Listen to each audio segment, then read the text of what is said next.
naye okkiriza aliwo omusajja nga yakoma okula mu pittu olina muterabye yesuba mu kisenge azanya nti mwana muto era azanya naawe.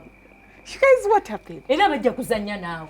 Naye bannaye tugumiikirize ate ebirala bw'aba bituukiriza kati gwe kiri lwaki waliwo abalala nga olina omuyimbira tengerere.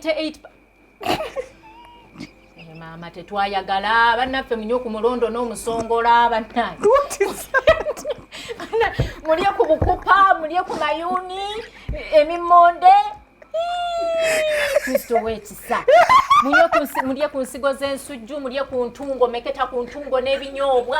Kubanga bannange nedda tuba tufuusa obuzibu bwabuge. Wakati ate ekyanzije ewa taata kubanga kino kyenzije okukima eno.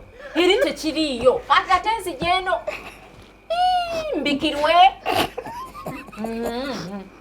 Ng'oli watengerera omwana ayimiridde naye maama omusajja era omusaasira maama aba teyayagala.